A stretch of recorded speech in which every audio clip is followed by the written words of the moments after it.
Picture this. It's January 18th, 34, and somewhere high in Wyoming's Wind River Range, a 28-year-old man named Jeremiah Coulter is about to die. Not from a grizzly bear attack or a Blackfoot war party, JTA, though Lord knows those mountains held plenty of both, but from something far more mundane and infinitely more terrifying. He can't light a fire. Now, if you've never tried to strike flint and steel with fingers so numb you can't feel the metal, let me paint you a picture. Coulter's been fighting this blizzard for 3 hours. 3 hours of wind that sounds like the world screaming, snow driving horizontal like frozen needles, and cold so brutal it turns your breath to ice crystals before they leave your mouth. His pack mule disappeared into the white void an hour ago, taking most of his supplies but leaving him with the most valuable thing he owns, $2,000 worth of prime beaver pelts. That's more money than most folks back in Missouri see in 5 years of farming. But right now, those pelts might as well be worthless paper. Because without fire, Jeremiah Coulter is going to freeze to death before sunrise. You have to understand something about mountain men in 1834. These weren't weekend camping enthusiasts with modern gear and weather forecasts.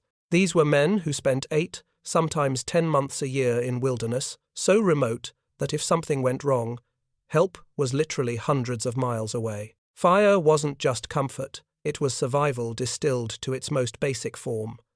Fire meant the difference between seeing another dawn and becoming a frozen corpse that wouldn't be found until spring thaw. Coulter knew this better than most. He'd grown up as a blacksmith's apprentice in St. Louis, working his father's forge from the time he could lift a hammer. Fire had been his daily companion, most position, controlled, predictable, contained within brick and iron. But out here, fire was a wild thing that demanded respect and skill to tame.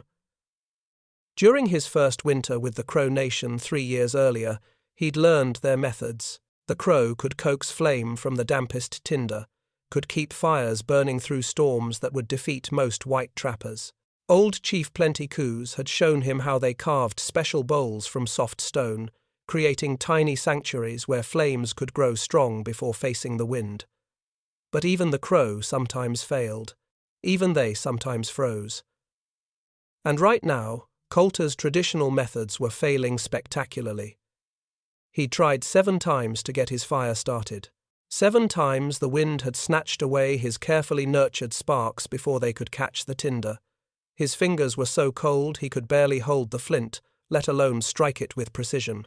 Each failed attempt brought him closer to that moment every mountain man dreaded, when your body starts making the calculations of survival, when you realize the mathematics of cold and time are not in your favor. The economic reality of this situation would have been laughable if it weren't so deadly. The American Fur Company estimated that every trapper lost approximately $300 per season to weather delays. $300, 25s, enough to buy a small farm back east, but those were just delays. What Coulter faced now was total loss. Of his pelts, his gear, his life. That's when something his Shoshone friend White Eagle had shown him came flooding back. Not a technique or a tool, but an observation. White Eagle had once demonstrated how their people protected ceremonial flames during sacred rituals, not with elaborate structures or special materials, but with their own bodies. Cupping hands around the flame, bending low to create a wall against the wind, using the human form itself as a natural windbreak. Coulter's chattering teeth clicked together as he considered this. His body was already curved over his striking spot, trying to protect his work from the storm. But what if he took it further? What if he didn't just block the wind with his hands, but created an actual enclosed space? He pulled his beaver hat down low and hunched his shoulders forward, creating a cave of flesh and leather around his fire-starting materials. With movements made clumsy by cold, he arranged his body like a human windscreen, shoulders hunched, arms curved, head bent down until his chin nearly touched his chest. Inside this makeshift shelter, the wind's fury diminished to a whisper. Strike, spark, tinder catching, flame growing. For the first time in 3 hours, fire bloomed in front of Jeremiah Coulter's eyes. But as he fed kindling to his precious flame, warming his hands over the growing heat, something more important than immediate survival was taking shape in his mind. An idea, a revelation born from desperation and shaped by observation. What if you could create that same protective environment without using your body? What if you could make a portable sanctuary for flame, something that would give fire the shelter it needed to establish itself before facing the wind? As the storm raged around his growing campfire, Coulter pulled out a piece of charcoal and a strip of birch bark. With hands finally steady enough to draw, he began sketching. A handled metal cup, maybe 8 inches tall, a hinged lid that could be adjusted to control airflow, side vents positioned to let in just enough oxygen while keeping out the wind. It looked like a covered tankard, the kind you might see in a St. Louis tavern, but with strategic modifications. He had no way of knowing it yet, but on that frozen night in January 1834, while wind howled through the peaks of the Wind River Range, Jeremiah Coulter was designing the ancestor of every windproof lighter that would ever be made. He was solving a problem that had plagued humanity since the first cave dweller tried to keep fire alive in a storm. The blizzard would rage for 2 more days. But Coulter would survive, his fire burning steady and strong, protected by principles he was just beginning to understand. And when he finally made it down to civilization, he would carry with him more than just beaver pelts and stories of survival. He would carry the blueprint for revolution. The 1835 Green River Rendezvous was the Super Bowl of the mountain man world. Picture 1,500 trappers, traders, and Native Americans gathered in a sprawling tent city along the Green River in what's now western Wyoming. This wasn't just a trading post. This was where the entire Rocky Mountain fur trade came together once a year to settle accounts, swap stories, and prove who was the toughest son of a gun in the mountains. And into this testosterone-fueled carnival of commerce walked Jeremiah Coulter, carrying what looked like the strangest piece of camping equipment anyone had ever seen. His firekeeper, as he'd taken to calling it, resembled nothing so much as a tin tankard someone had poked full of holes. 8 inches tall, with a hinged lid that could be adjusted to various positions, and strategic vents cut into the sides with mathematical precision. To the assembled mountain men, it looked like something a fancy Eastern gentleman might use for tea service, not something a serious trapper would haul across 2,000 miles of wilderness. The laughter started the moment Coulter unpacked it from his supplies. "Well, looky here," bellowed Jim Bridger, the legendary scout whose knowledge of Western geography was already becoming the stuff of legend.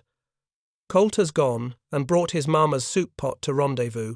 The crowd of weathered trappers erupted in guffaws that could be heard 3 camps over. Kit Carson, still years away from the fame that would make him a household name but already respected among the mountain fraternity, leaned in for a closer look. "That's the dandiest tea service I ever did see, Jeremiah. You planning to invite us all for crumpets and civilized conversation?" But it was Black Harris who really turned the screws. William Henry Black Harris was a legend even among legends, a man who'd survived 3 separate grizzly attacks, spoke 7 Indian languages, and once walked 400 miles through Blackfoot territory with an arrow in his shoulder. When Black Harris spoke, people listened. "Boys," Harris announced, his voice carrying across the camp, "I do believe young Coulter here has invented the first fire-making device designed specifically for tenderfeet who can't manage real mountain work." He spat tobacco juice with theatrical precision. "Tell you what, Coulter, I'm so confident in the old ways that I'll bet you straight up, you and your fancy contraption against me and traditional flint and steel. Loser buys drinks for the house." Now, you have to understand the social dynamics at play here. The mountain man culture was built on proving yourself through direct competition. These men didn't just talk tough, they backed up every boast with action. Refusing a challenge, especially from someone with Harris's reputation, would mark Coulter as a coward for the rest of his career. "I'll take that bet," Coulter replied, trying to keep his voice steady. "But let's make it interesting. First man to get a sustainable fire burning wins." Word of the contest spread through the Rendezvous like wildfire. Within an hour, 27 men had placed bets totaling $800, au fee, more money than most of them would see in cash all year. The stakes kept rising as trappers debated the merits of innovation versus tradition, Eastern gadgetry versus mountain wisdom. Then, as if the mountains themselves wanted to test both men properly, the weather turned ugly. July thunderstorms in the Rockies don't mess around. They come fast, hit hard, and turn everything into a soggy mess within minutes. By the time Harris and Coulter squared off for their contest, rain was falling in sheets, driven by wind that made a fire-starting attempt a battle against the elements. The crowd gathered in a rough circle, shouting encouragement and insults in equal measure. Harris took his position first, confident as a man could be. He'd been lighting fires in impossible conditions for 15 years. He knew every trick, every technique passed down from one generation of mountain men to the next. Strike, miss, strike again, spark, but no catch. The rain intensified. Harris hunched over his tinder, trying to create a dry space with his body, but the wind kept shifting direction, driving moisture into every protected spot he could create. His hands, experienced as they were, began to stiffen in the cold rain. Strike. Spark. Almost.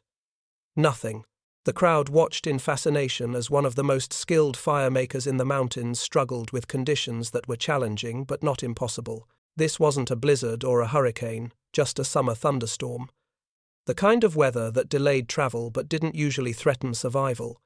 Meanwhile, Coulter calmly unpacked his device. The tin surface gleamed wetly in the grey light, and several spectators made jokes about it looking more like kitchen equipment than survival gear. But Coulter ignored the commentary. He'd spent the entire winter of 1834 perfecting this design, testing it in every conceivable condition. He opened the hinged lid and adjusted the side vents to what he'd learned was the optimal configuration for wind and moisture. The device created a protected chamber about 4 inches deep, not much, but enough to establish a flame before it had to face the elements. Strike, spark, tinder, catching inside the protected space. The flame grew steadily, fed by precisely controlled airflow through the vents. Rain struck the outside of the device and ran off harmlessly. Wind swirled around it but couldn't penetrate the protected interior where the fire was establishing itself. In under 2 minutes, Coulter had a sustainable flame burning strong enough to light kindling. The silence that followed was worth more than all the beaver pelts in the rendezvous combined. 27 tough men who'd seen everything the mountains could throw at them stood staring at a simple tin device that had just revolutionized firemaking. Black Harris was the first to speak. "Well, I'll be damned." He walked over and examined Coulter's firekeeper with the careful attention of a professional evaluating a new tool. That's actually brilliant." By morning, the mood had shifted completely. The same men who'd mocked Coulter's invention the day before were lining up with orders. 43 devices at $5 each, $215 in immediate sales, with promises of more orders for next year's rendezvous. But Coulter was already thinking bigger. He'd spent enough time in his father's blacksmith shop to understand manufacturing, and he'd observed enough Eastern businessmen to grasp the importance of protecting intellectual property. Just 1 month after the rendezvous, he filed patent number 4321 with the United States Patent Office, beating 3 competitors who were already creating inferior copies of his design. The evolution came quickly. His original tin prototype gave way to brass models for military officers and wealthy trappers, while affordable iron versions served common mountain men. Each iteration refined the venting system, improved the hinges, and enhanced durability. What had started as a desperate survival measure in a Wind River blizzard was becoming something much larger. Jeremiah Coulter wasn't just selling firemaking devices. He was selling reliability, confidence, and the peace of mind that came from knowing you could create flame regardless of conditions. The mountains had taught him that survival often came down to the smallest margins. Now, he was giving other people those same slim advantages that meant the difference between life and death, and this was just the beginning.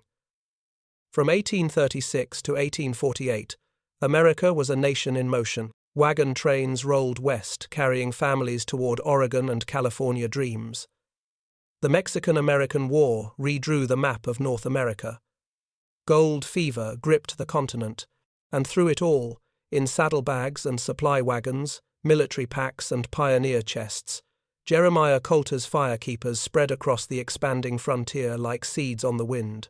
What had started as the Reliable Fire Company, a one-man operation run out of a converted barn in Independence, Missouri, transformed into something approaching a frontier empire. But this wasn't just a business success story. This was about survival multiplied across thousands of individual moments when everything hung in the balance. Take November 18, 42. The Bartlett wagon train, TT 37 souls, including 14 children, found themselves trapped by an early blizzard in what would later become eastern Colorado. Temperature dropped to 20 below zero. Their oxen froze to death in their traces. Traditional fire-starting methods failed repeatedly in the driving snow and wind. Mary Bartlett, a schoolteacher from Ohio who'd never spent a night outdoors before joining the westward migration, carried one of Coulter's devices in her personal kit. Her husband had bought it in Independence despite thinking it an unnecessary expense. $5 represented nearly a week's wages for a working man. But as their situation grew desperate, as hypothermia began claiming the weakest members of their party, Mary's Coulter Cup became their lifeline. She later wrote in her diary, November 19th. The men had given up hope of fire. Little Samuel Hendricks had stopped shivering, which Mother always said was the sign before the end. I opened Mr. Coulter's device with hands I could barely feel and struck the flint as he had demonstrated in Independence. The flame caught immediately, protected from the wind as if by magic. We saved everyone. Every single soul owes their life to that simple tin cup. The Bartlett rescue made newspapers from Missouri to Massachusetts. Suddenly, Coulter's Firekeeper wasn't just camping equipment. It was a guardian angel that frontier families could carry in their wagon. But the military applications proved even more significant. Captain James Morrison discovered this during the Battle of Buena Vista in February 1847. Morrison's company was tasked with maintaining signal fires on a series of hilltops, AT. Communication was crucial for coordinating the American attack against Santa Anna's much larger Mexican force. Traditional methods failed in the desert wind. Signal fires kept getting snuffed out just when they were needed most. Morrison, carrying a military-issue Coulter device made of brass and built to withstand cavalry charges, managed to maintain consistent signals throughout the three-day battle.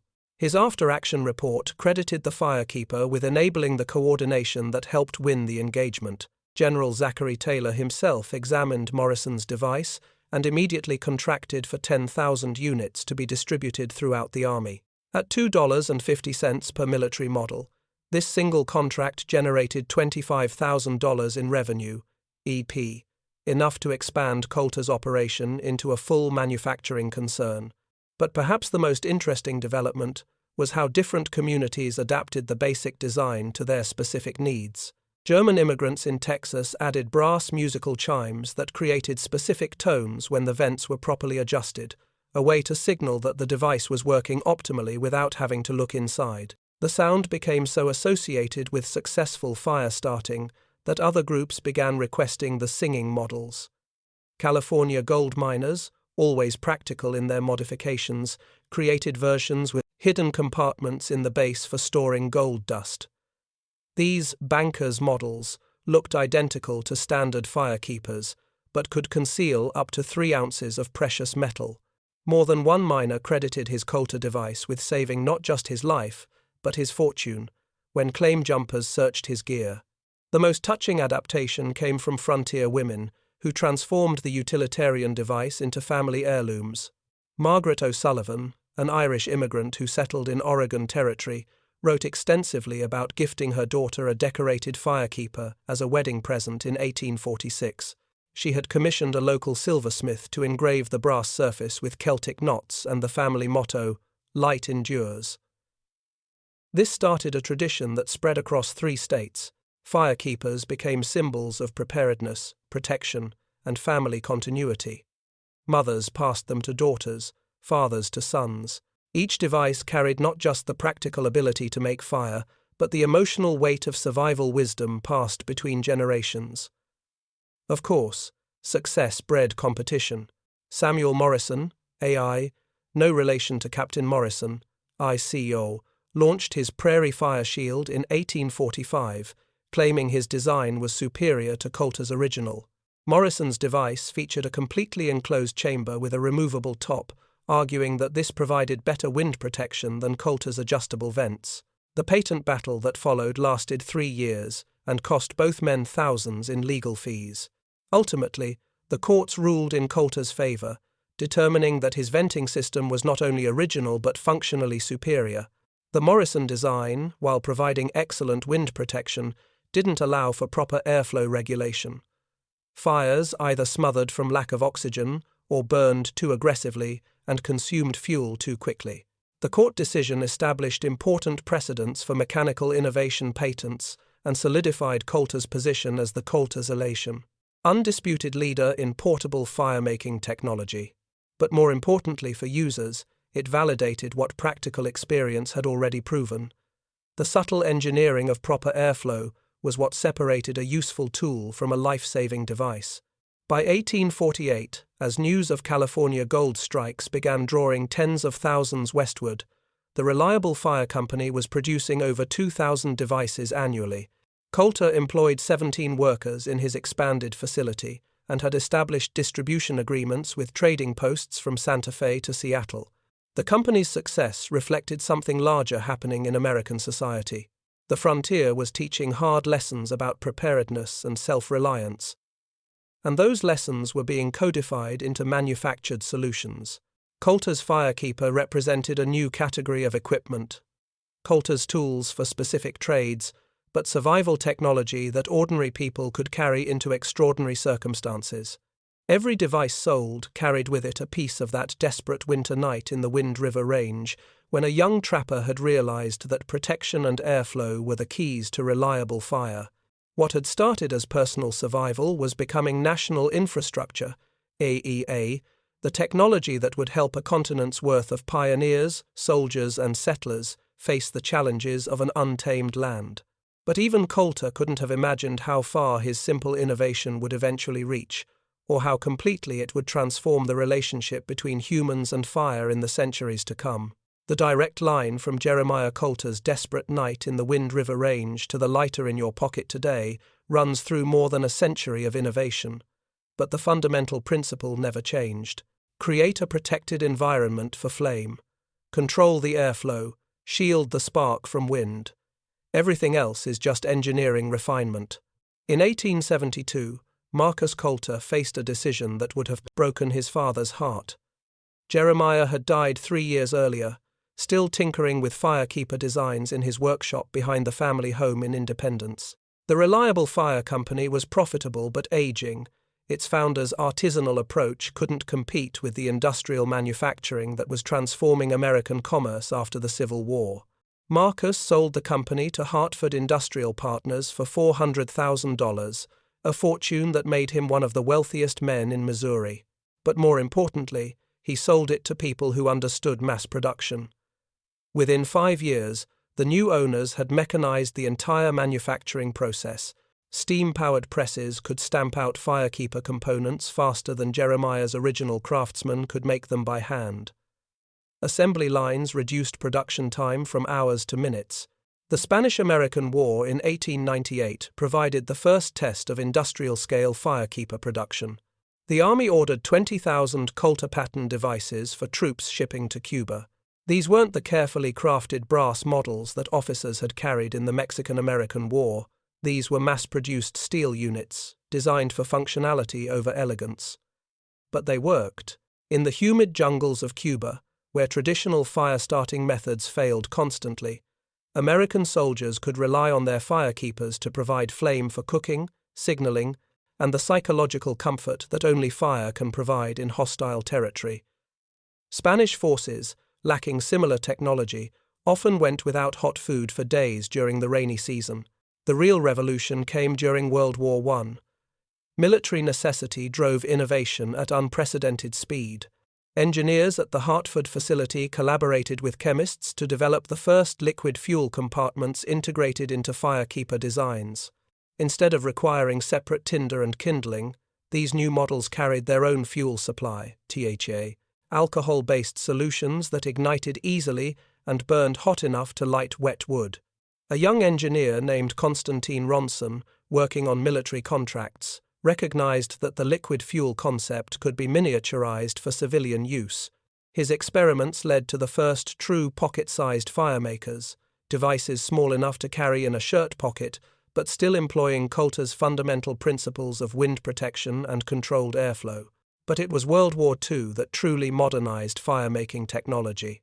The Zippo Manufacturing Company, founded by George Blaisdell in Bradford, Pennsylvania, refined Ronson's liquid fuel concept into something approaching perfection.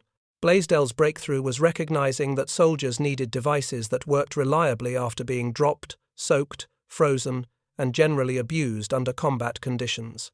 The classic Zippo design, AIA, still essentially unchanged today, incorporated Coulter's wind-resistant chamber concept, but reduced it to a mechanism small enough to fit in your palm. The hinged lid provided wind protection during lighting, while carefully engineered airflow ensured consistent flame. American GIs carried millions of these devices across Europe and the Pacific, and their reliability became legendary. Interestingly, it was Jeremiah Coulter's own granddaughter who provided the link between past and present. Eleanor Coulter, a librarian and amateur historian, discovered her grandfather's original prototype in 1923 while cleaning out the family homestead. The device, that first tin cup with hand-cut vents that had saved Coulter's life in 1834, was wrapped in oiled cloth and stored in a cedar chest along with his original sketches. Eleanor recognized the historical significance immediately. She donated the prototype to the Smithsonian Institution, where it became part of the American Innovation Collection. The placard next to the display case reads, "Firekeeper, circa 1834, invented by Jeremiah Coulter, the direct ancestor of all modern windproof lighting devices." That museum display tells only part of the story. Modern survival schools still teach the Coulter principle as fundamental fire-making doctrine. Whether you're learning wilderness survival in Colorado or military SEER training in North Carolina, instructors demonstrate how body position and environmental control can protect flame from wind. The techniques that desperate mountain men developed in the 1830s remain core curriculum for anyone who might need to make fire under adverse conditions. Antarctic expeditions rely on high-tech descendants of Coulter's innovation. The fire-starting devices carried by polar researchers incorporate advanced materials and precision engineering, but they operate on identical principles. 2. Protected chambers, controlled airflow, wind resistance. When temperatures drop to 60 below zero and katabatic winds howl across the ice, the difference between life and death still comes down to reliably creating and maintaining flame. The same principle applies to Everest expeditions, where altitude and weather create fire-starting challenges that would have been familiar to Jeremiah Coulter. Modern mountaineers carry devices that cost hundreds of dollars and incorporate space-age materials, but they're solving the same fundamental problem that faced a freezing trapper in the Wind River Range nearly 2 centuries ago. Military operations worldwide depend on fire-making technology that traces directly to Coulter's original insight. Special Operations Forces, combat engineers, survival instructors, EAC. They all carry compact devices designed around wind protection and controlled combustion. The materials have evolved from tin to titanium, but the engineering principles remain unchanged. Perhaps most remarkably, the global windproof lighter industry now generates over $2 billion annually. From disposable plastic units that cost 50 cents to precision-engineered collector's pieces that sell for thousands, every single device employs some variation of the protection and airflow control that Coulter discovered during his night of desperation. Think about that for a moment. A mountain man's survival improvisation in 1834 created an industry that now serves billions of people worldwide. Every time someone lights a cigarette in wind, starts a campfire in rain, or ignites a gas stove in their kitchen, they're benefiting from principles that Jeremiah Coulter developed while fighting for his life in a Wyoming blizzard. The human relationship with fire has remained essentially unchanged for thousands of years. We need flame for warmth, cooking, light, and the deep psychological comfort that only fire can provide. What Coulter gave us was the knowledge that fire could be made reliable, that the capricious element that had frustrated humanity since the dawn of civilization could be tamed through understanding and engineering. Every flame shielded from wind, every spark nurtured in a protected environment, every reliable light in darkness connects back to that desperate moment when a young trapper cupped his hands against the storm and realized that protection was the key to consistency. Jeremiah Coulter died in 1869, probably never fully grasping how completely his innovation would transform human mastery over fire. But his legacy burns on in every windproof flame, in every reliable light, in every moment when fire responds predictably to human need regardless of weather or circumstance. That's the true measure of transformative innovation, not just solving the immediate problem, but changing forever how humans interact with fundamental forces of nature. The fire that saved Coulter's life in 1834 continues burning today in millions of devices worldwide, each one a testament to the power of human ingenuity when survival hangs in the balance.